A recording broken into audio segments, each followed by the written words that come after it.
नमस्कार. श्री स्वामी समर्थ. आपल्या पुण्यामध्ये जेव्हा पालखीचं आगमन झालं माऊलींच्या, त्यामुळे असा विचार केला की चला काहीतरी दरवर्षीप्रमाणे यावर्षीसुद्धा मसाज आणि त्यांची सेवा करायची वारकऱ्यांची.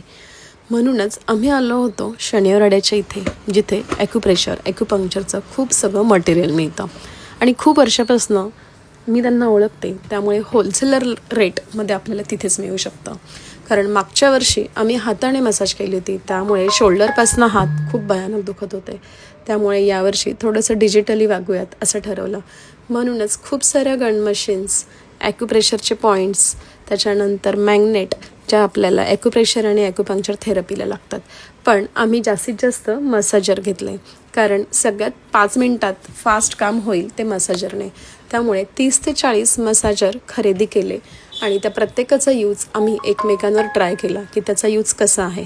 मसाजर तर काय प्रत्येक ठिकाणी आपण यूज करू शकतोच, कारण सगळ्यात सोपं आणि इझी पद्धतीने मसाज होणं म्हणजे गन मशीनने इझिली मसाज होतं. आणि मेन म्हणजे आम्ही अशा ठिकाणी जागा शोधली होती की तिथे खरोखर इलेक्ट्रिसिटीचा प्रॉब्लेम होता.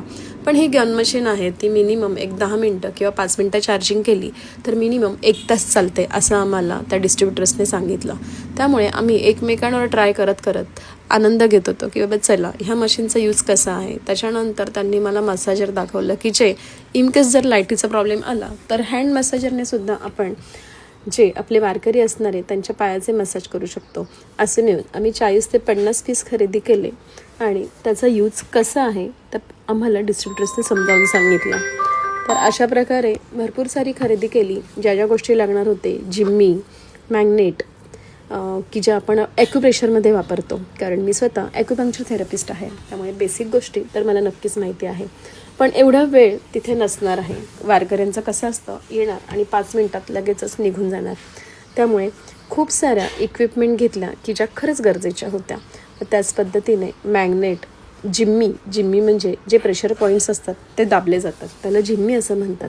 आणि त्याच्यानंतर रोलर, मसाजर जे काश्यवाटी जसं असतं तसं मसाजरला पुढे प्रोब असतो. आणि त्याचनुसार गन मशीन्स, एवढ्या सगळ्या आपण तिथे खरेदी केल्या.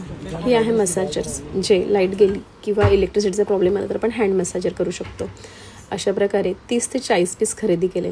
कारण आपल्याकडे जो स्टाफ होता तो 15 ते 20च होता, कारण काही लोक आपल्याला आश्रमात ठेवायची होती. सगळेच घेऊन गेल्यानंतर आजी आजोबांची सेवा कोण करणार.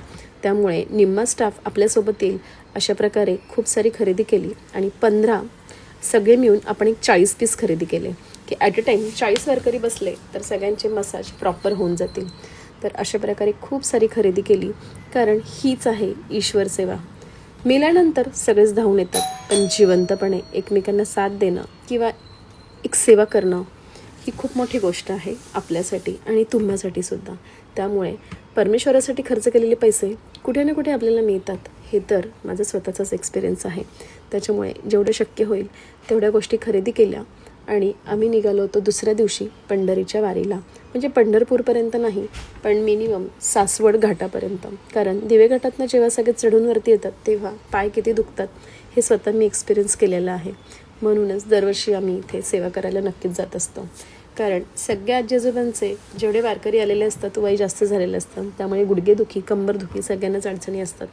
याच्या आधी मी चालत जायचे, पण चालत जाऊन स्वतःची एनर्जी खर्च करण्यापेक्षा आपली एनर्जी वारकऱ्यांच्या मसाजसाठी वापरायची. गेले 2 वर्ष आम्ही शांतीबन